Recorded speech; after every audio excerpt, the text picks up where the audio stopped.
अस्सलाम वालेकुम। मेरा नाम है फ़ारूक मलिक और आप देख रहे हैं द नाइट इनकाउंटर्स।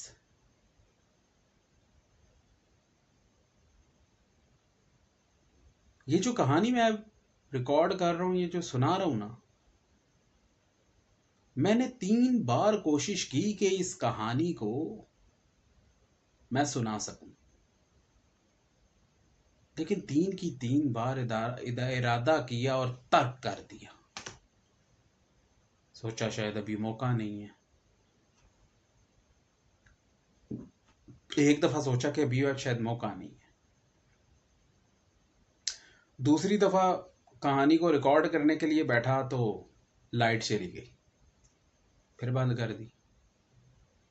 तीसरी दफ़ा इस कहानी को थोड़ा सा रिकॉर्ड कर लिया था, लेकिन फिर कहानी को डिलीट कर दिया, सिर्फ इसलिए कि समझ नहीं आता था कि ये कहानी सुनाऊं कि ना सुनाऊं। लेकिन आज हिम्मत करके सुना ही रहा हूं।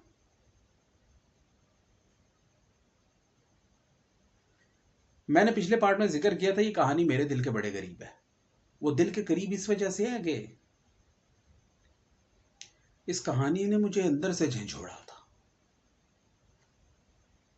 इस कहानी ने कुछ सवाल मेरे अंदर पैदा किए थे, जिन सवालों का जिक्र मैंने आपसे किया था।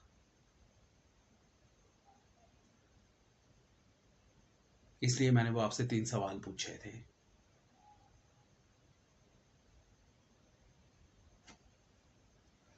चलते हैं अपनी कहानी की तरफ। माँ दुनिया से चली गई। माँ को एम्बुलेंस में डाला है। डाल के उस आबाई घर के अंदर मेन सड़क पे जाके एम्बुलेंस को रोक दिया। सारे लोगों को पता चल चुका कि मलिक फाखिर की माँ दुनिया से गई।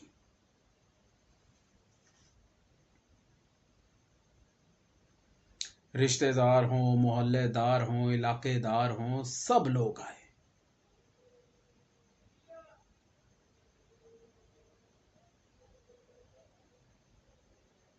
माँ की आखिरी रसूमात शुरू हुई।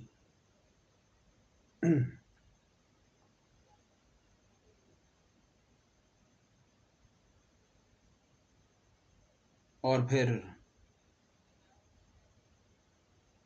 माँ की एक ख्वाहिश ये थी, जब वो जिंदा थी, कि जब वो इस दुनिया से जाए तो उसको उसकी माँ के पास ही तदफीन उसकी हो, लाश की। लेकिन वो कब्रिस्तान जो था वो मलिक फ़ाखिर के घर से बहुत ज़्यादा दूर था। इतना ज़्यादा दूर कि घंटे लगा करते थे। 3 से 4 घंटों का वो फासला था, क्योंकि वो इलाका एक और था जहाँ पे तदफीन होनी थी माँ की। खैर, माँ की उस ख्वाहिश को सर आंखों पे रखा गया और फिर उस इलाके के फलां कब्रिस्तान के अंदर उस माँ की तदफीन हो गई।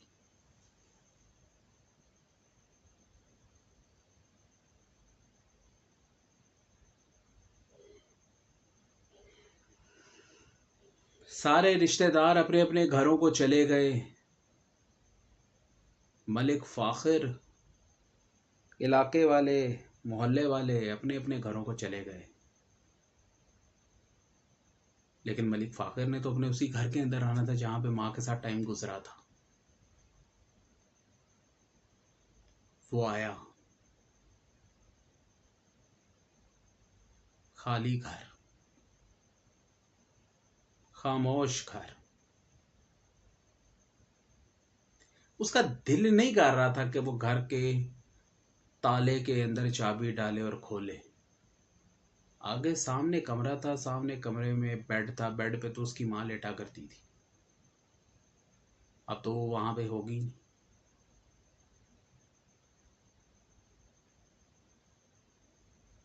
बड़ी हिम्मत करके उस बंदे ने दरवाज़ा खोला और घर के अंदर दाखिल हो गया।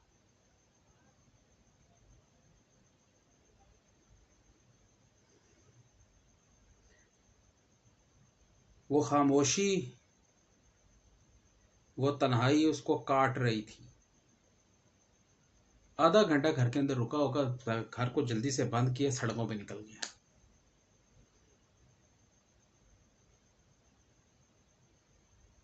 एक बड़े जीटी रोड की तरफ निकल गया। जीटी रोड पे गाड़ियों का बहुत ज्यादा शोर होता है। रात को 4 बजे तक वो उधर ही रहा, एक फुटपाथ पे लेट गया जाके। गाड़ियों का शोर आता सुनाई देता, और वो खुले आसमान को सड़क पे लेटा हुआ देख रहा है ऊपर।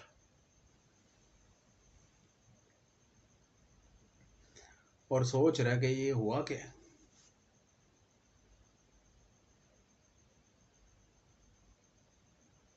लेकिन अब ये उसको ऐसा एक जख्म मिल गया था कि इस जख्म के साथ उसने सारी जिंदगी गुजारनी थी।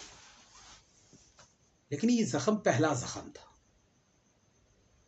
अभी तो और इनामात और करामात उस पर होनी थी, और वो हुई। खैर उस रात को तो फिर सुबह हुई, तो सुबह घर आया। घर आके उसने उस कमरे की तरफ नहीं गया, सीधा दूसरे कमरे के अंदर जाके सो गया। दिन आस्ता आस्ता गुजरते रहे, उसको आदत हो रही थी। ये माँ के फौत होने के बाद, माँ के दुनिया से चले जाने के बाद पहली ईद थी। रमजान था। रमजान का चांद नजर आया तो उसका कलेजा मुंह को आ गया, डरने लग गया। लोग सारे एक दूसरे को रमजान की मुबारक दे रहे हैं, खुश हैं। वो डरा हुआ है, अपने घर के कमरे के अंदर छुपा बैठा है।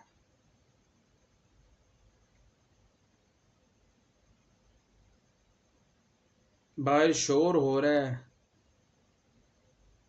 लोगों की आवाज़ें आ रही हैं कि जी अभी थोड़ी देर के बाद तरावियां हो जाएंगी, सारे पहुंच जाना। आटे गूंदे जा रहे हैं लोगों के घरों के अंदर, शोर शराबा, और इस घर के अंदर है खामोशी, तन्हाई। क्योंकि उसको तो कुछ करना ही नहीं आता था, सब कुछ तो उसकी माँ किया करती थी। सहरी से पहले आटा गूंदना, सालन बना के रख देना, और फिर 2-2:30 बजे मलिक फाखिर को उठाना और उठा के कहना कि जा वो फलां दही वाली दुकान से दही लेके आ, फिर लस्सी बंधेगी और फिर हम सहरी करेंगे।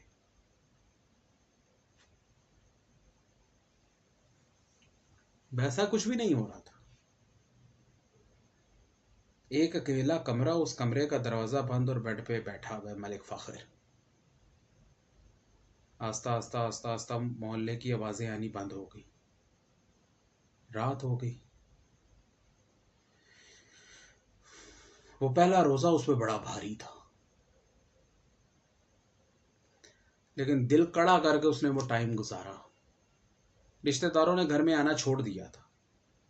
ये पहली वारदात थी जो उसके रिश्तेदारों ने उसके साथ डाली। रिश्तेदारों ने उसके घर आना छोड़ दिया, बिल्कुल ही, बिल्कुल ही खत्म। जैसे वो मर गया, वो अपनी माँ के साथ मर गए। ये नहीं कि किसी ने मुंह पे उसके कहा हो, लेकिन रियलाइज करवाया सारे रिश्तेदारों ने बारी बारी उसको कि भाई तेरी माँ मर गई, तू भी हमारे लिए मर गया। वो सुबह जॉब पे जाता, शाम को वापस आता, वापस आके एक पूरा दिन होता, इतवार का दिन होता या जुम्मे का दिन होता, उसको जिस दिन छुट्टी होती उस दिन घर होता, वो दरवाजे को देखता रहता कि यार कोई तो आएगा, कोई तो आएगा ना, दरवाजा टापे घर का, रिश्तेदार कोई आए कि मैं जिससे मिलूं, मुझे को थोड़ा सा सुकून आए। लेकिन नहीं आता था कोई। फिर एक और खौफनाक दिन उसकी जिंदगी में वारिद हुआ, और वो था ईद का दिन। फिर से ईद आ गई थी।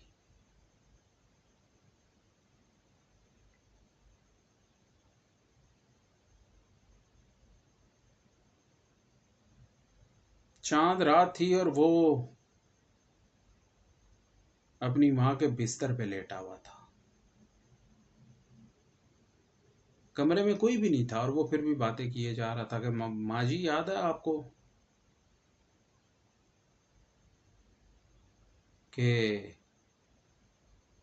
आप सारी तैयारियां करके रखती थी, मेरे पीछे पड़ी रहती थी, दूध ले आ, सेवियां ले आ, बोतलें ले आ, कल को रिश्तेदार आएंगे कोई घर के अंदर ईद मिलने के लिए, तो फिर कुछ ना कुछ तो पिलाना पड़ेगा ना।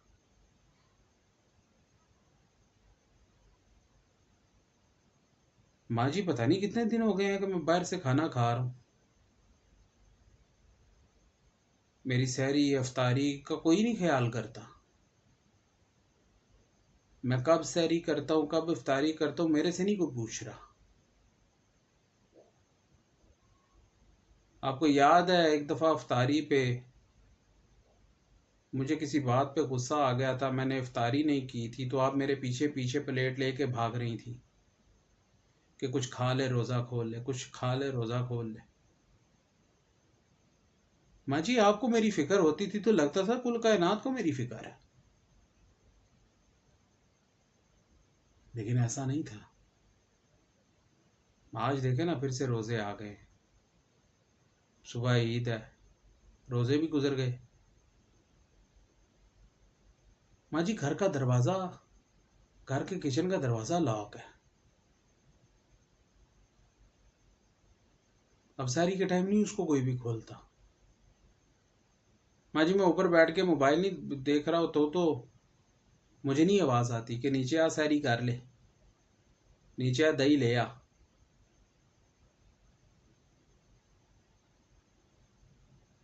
नीचे आ लस्सी बना दे। अब कोई भी नहीं कह रहा माँ जी। माँ जी मुझे दुकान के अंदर मैं लेट हो जाता हूँ, रात को 12-1 कभी कभी बज जाता है, तो मुझे नहीं पीछे से किसी का फ़ोन आता किधर है तू, इतनी रात हो गई, करने वाली बात है, तू अभी तक घर नहीं आया।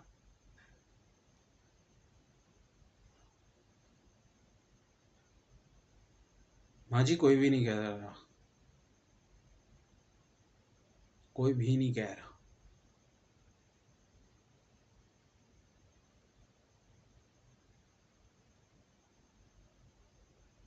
यूं ही बातें करते करते रोते रोते न जाने रात के कितना टाइम गुजर गया।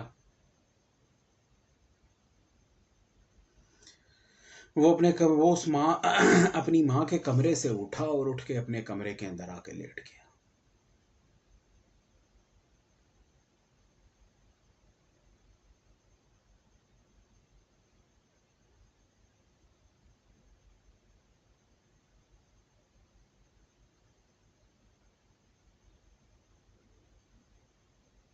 सुबह 6 बजे का टाइम हुआ, उसकी आंख खुली और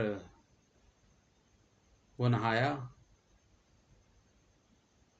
नहा के कपड़े पहने, कपड़े पहन के घर को ताला लगाया और वो चला गया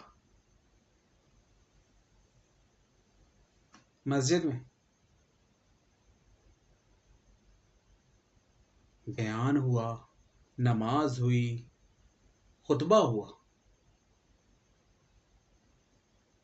खुतबा होने के बाद सब लोग एक दूसरे से ईद की नमाज मिल रहे थे, वो भी खुशी खुशी सबसे मिला। और अचानक घर की तरफ आते आते उसका जिस्म लरस गया और वो डर के वहीं खड़ा हो गया। ये ख्याल आ रहा था उसको कि मैं तो दरवाज़ा खोलूंगा खुद, मेरी तो माँ ही नहीं है, मैं किससे ईद मिलूंगा जाके।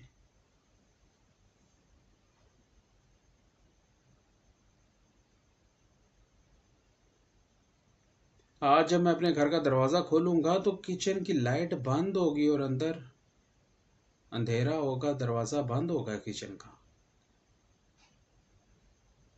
आज सेवियां पकाने वाली कोई औरत नहीं खड़ी होगी अंदर।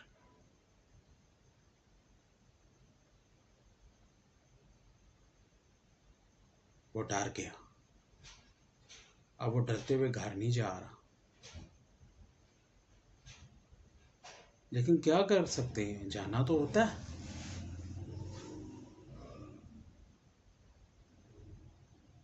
वो उसी तरह भारी भारी कदम उठाते हुए अपने घर के दरवाजे पे पहुंचा, ताला खोला,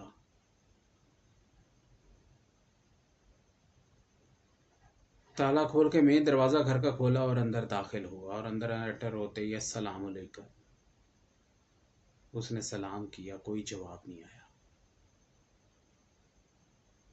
उसने किचन की तरफ देखा,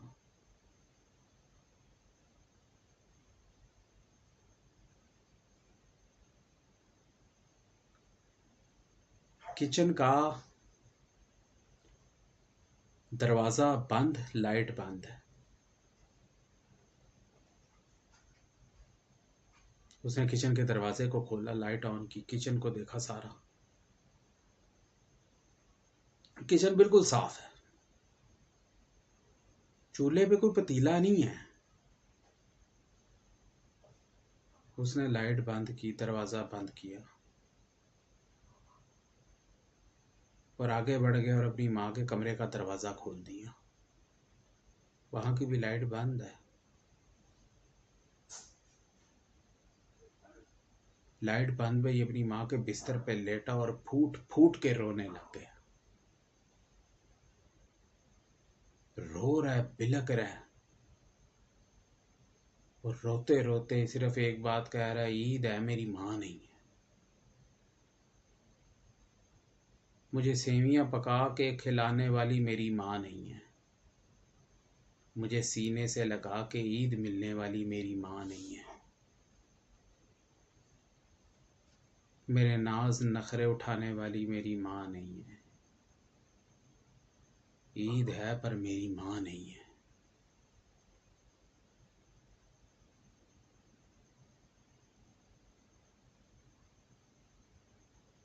बहुत देर वो रोता रहा, अपनी माँ के बिस्तर पे लेट के कभी तकिया मुंह से लगाता, कभी माँ की एक चादर उसके पास थी वो मुंह से लगाता और फूट फूट के रोता।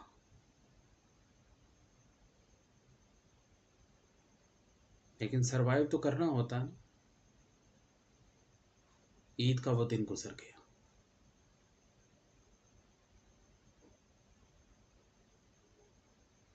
ईद के कुछ ही दिन के बाद उसकी एक नई जगह पे नौकरी लग गई। एक दिन नौकरी पे जा रहा था कि रास्ते में अचानक एक्सीडेंट हो गया उसका। और वो एक्सीडेंट भी बहुत बुरा हुआ उसका। काफ़ी चोटें छोटे आई, फ्रैक्चर्स भी हुए।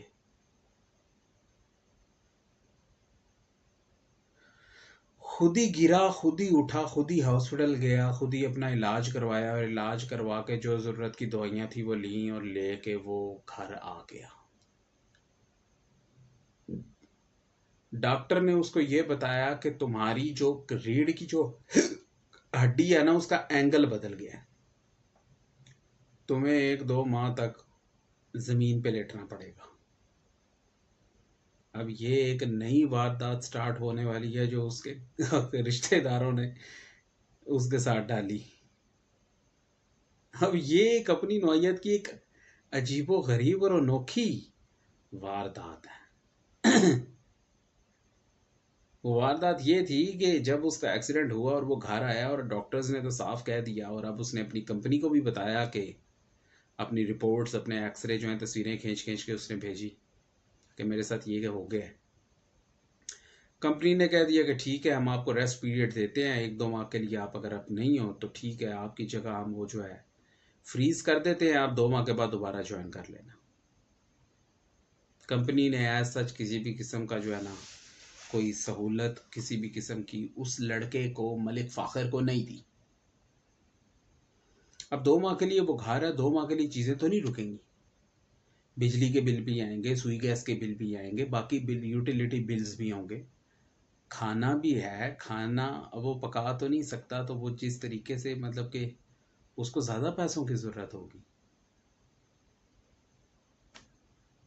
एक हफ्ता तो जैसे तैसे करके गुजरा, अगले हफ्ते से तो घर में पानी की भी ज़रूरत थी, पानी की भी किल्लत पड़ गई। माशाल्लाह हमारे पाकिस्तान का पानी इस तरह का होता है, टूटियों वाला पानी की जिसको पिया नहीं जाता। अब वो कभी किसी का तरला करता कि मुझे पानी भर के ला दो, कभी किसी का तरला करता कि मुझे पानी भर के ला दो। बेड रेस्ट पूरी उसको कहा कि ज़मीन पे भाई सीधी जो है ना चादर बिछा के बस लेट जा, 2 माह इसी तरह ही लेटना है, तभी कहीं जाके ठीक होगा।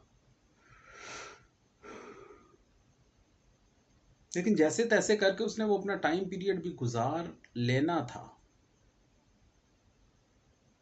लेकिन अब जब खाने को ना हो तो क्या करे बंदा, रिश्तेदारों को ही कहेगा। वो सो कॉल्ड रिश्तेदार उन्हीं को ही कहेगा कि मुझे ये मसले मसाइल हैं, तो मैं जॉब पे नहीं जा रहा, मेरे पास खाने के लिए भी कुछ नहीं है, मेरी मदद करो। आगे बताता हूँ क्या हुआ, इंशाल्लाह नेक्स्ट पार्ट में इसका जिक्र करूंगा। तब तक के लिए अल्लाह ने के बाद।